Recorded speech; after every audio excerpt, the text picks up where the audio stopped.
Have you ever seen a man's face swell up like a pig's head after being stung by a bee? During the time Ivar was fighting in the Civil War, something significant happened in Wessex as well. King Ethelwulf was reading a book when he was accidentally stung by a bee, and not long after, his face swelled up like a pig's head. It makes one wonder, can a single bee really be that venomous? Who would have thought that the noble Lord Ethelwulf would meet his end at the hands of a bee?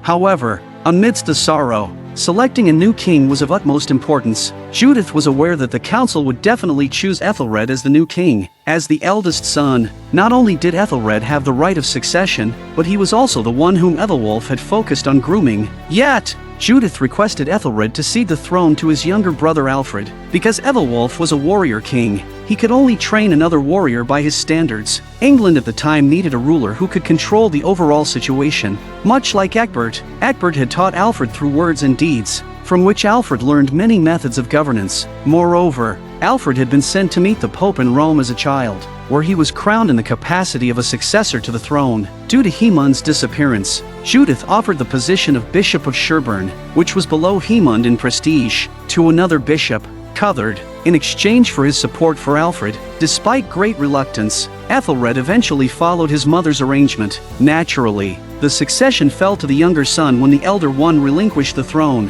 However, the council refused to accept a sickly king, showing more support for Ethelred's succession. To quell the voices of opposition, Ethelred once again emphasized his support for his brother Alfred to inherit the throne. Coupled with Cuthred's stance, the council finally compromised. In fact, this plot deviates somewhat from history. Historically, Ethelred was king for 5 years. In his final year, Ethelred was severely injured in a battle against the Vikings and only passed the throne to Alfred on his deathbed. While clearing the battlefield, Lager discovered Heahmund and knew this man was no ordinary warrior upon seeing his unusual sword. Fortunately, Heahmund was not dead, so Lager decided to take him back to camp for treatment. It wasn't long before Heahmund woke up. Perhaps it was mutual attraction, so their first meeting did not feel strange, and they even discussed topics related to their respective beliefs. For the first time, Heahmund openly admitted that he didn't have God's holy love and that he craved physical love. Lagertha's faith was not so complicated.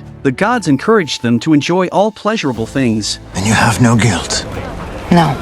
I envy you. As England's most valiant warrior, Heahmund hasn't had the best of times lately. He had been humiliated by Ivar after being captured, and now he was Lagertha's prisoner of war, and the soldiers made fun of Heahmund every day. However, unlike Heahmund's attitude towards Ivar, he started showing favor to Lagertha from the beginning. What are you doing? I wanted to talk to you. Inside Lagertha's tent, Heahmund began to display his charm. Heahmund said their coming together was arranged by fate, openly expressing his liking for Lagertha, and even stated he was willing to fight and die for her. Even though you don't know me? I've known you my whole life.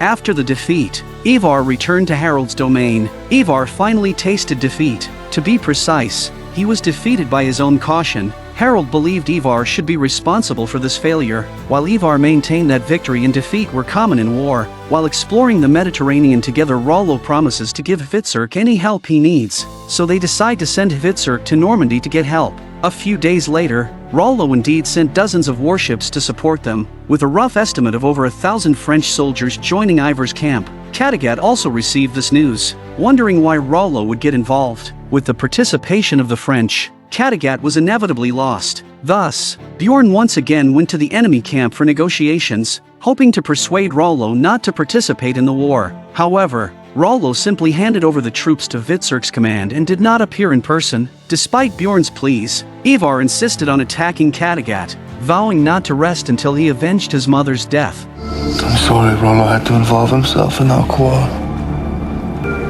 Doesn't he have worlds enough to conquer?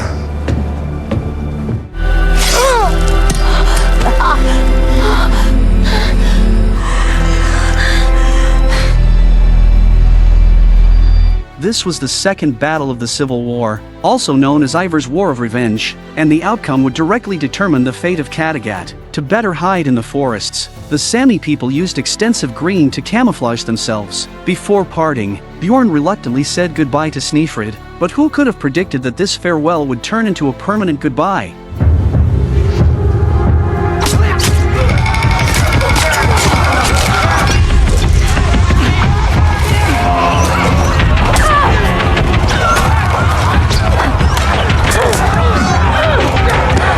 Snefrid, wild at heart, showed no mercy in battle either. Her combination of slingshots and daggers allowed her to effortlessly take down several enemies. But war is cruel, and it wasn't long before Snefrid discovered her father's body. After a brief moment of sorrow, Snefrid threw herself back into the fray, only to be tragically struck in the neck by a fast-following enemy after she had killed another. After each killing several enemies, Ob and Hvitserk finally met. Ob, with sword in hand, swung at Hvitserk, who had abandoned him for Ivar and now had even sought foreign French support to attack his own kin. Knowing he had wronged Ob, Hvitserk did not dodge or flee, allowing his brother to decide his fate. But even in his rage, Ob found he could not bring himself to harm his brother.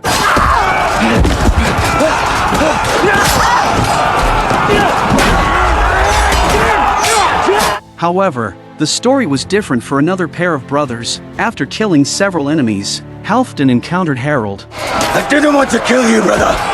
As soon as Harald said he didn't want to kill Halfdan, he raised his sword and cut Halfdan's carotid artery. But Halfdan had no intention of evading. Dying by his brother's hand was meaningful to him since he owed Bjorn his life and had to stand against his brother. Yet, not wanting to harm his brother, Halfdan chose this way to end his life. I will see you in Valhalla.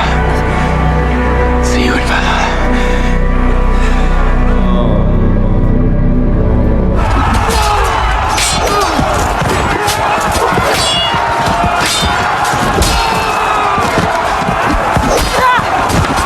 The third to fall was Torvi's eldest son, Guthrum, son of Jarl Borg. Despite growing up with Hvitserk, Hvitserk did not hesitate.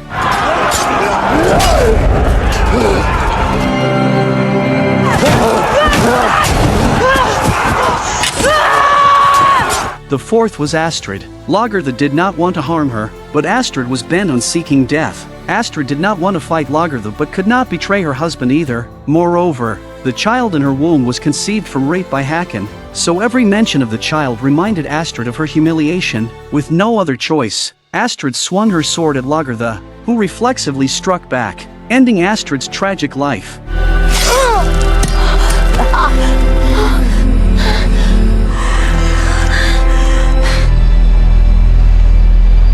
By this point in the battle, Ivar, with his numerical advantage, was virtually assured victory, his adrenaline so high that he even discarded his crutch.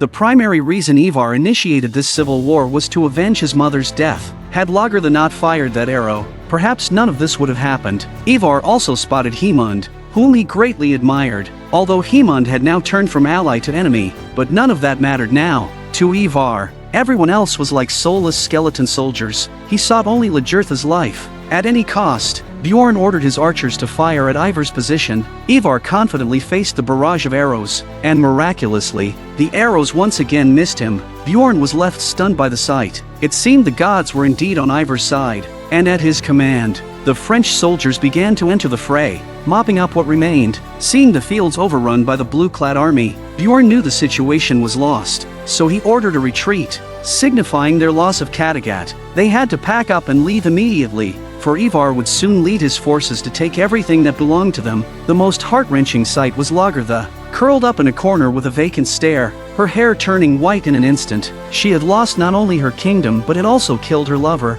leaving one to wonder when she might find the strength to rise again. Meanwhile, Rollo was about to arrive at Kattegat, raising questions about the intentions behind his involvement and what he hoped to gain from it. I am Ivar the Boneless! I am a son of Ragnar Lothbrok! All hail your new king!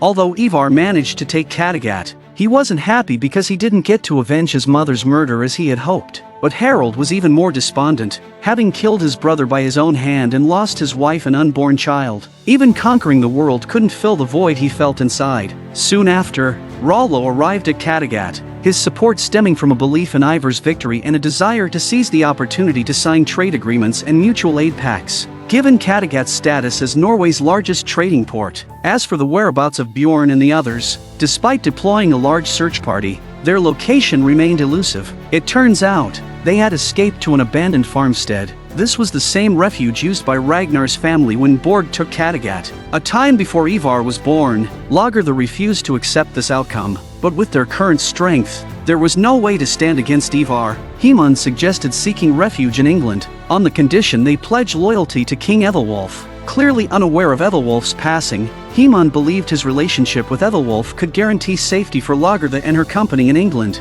but if he resumes his role as bishop, his relationship with Lagertha must be hidden, and even then he cannot live without Lagertha. Even though it goes against my teachings, my faith, my church, my being in Christ, I cannot renounce you.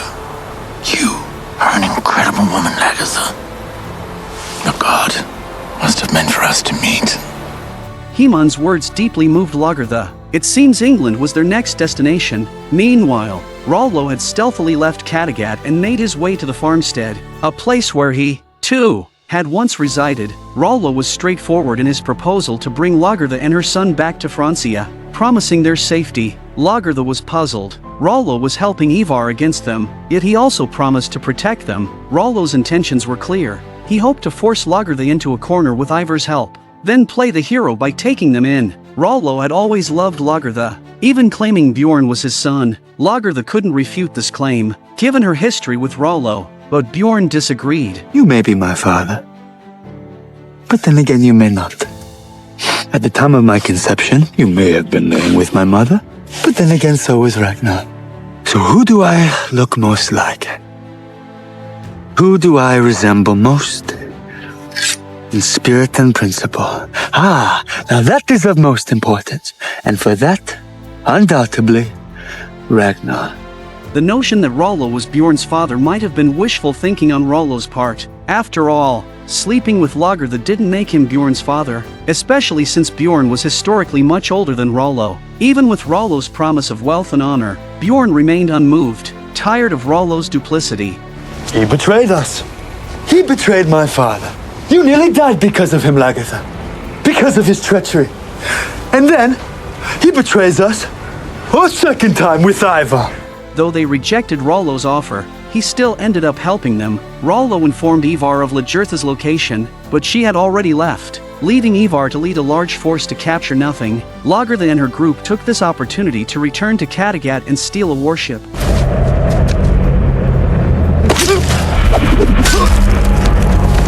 Thus, they officially left their homeland, embarking on their journey to England. Back in Wessex, to fend off Norse invasions, Alfred planned to build defensive structures along the coast and riverbanks and to strengthen the navy for better maritime combat capability. He also proposed the church's adoption of English, sparking outrage in the council. The newly appointed Bishop Cuthard stated outright that this was a matter for the church and that not even the king had the authority to interfere. This meant that Alfred, already lacking support, faced further opposition from the church. In the minds of the nobles, Ethelred was still the best choice for king, as his achievements and abilities were obvious to all.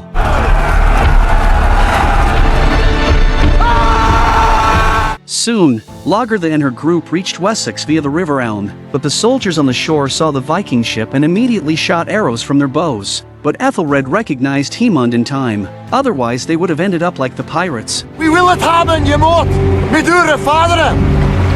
Koning Ethelwulf! Mijn father is dead! Still, Lagertha and her company were taken as prisoners and locked up, leaving their fate uncertain. Will the new king take Heahmund's advice? We'll find out in the next episode.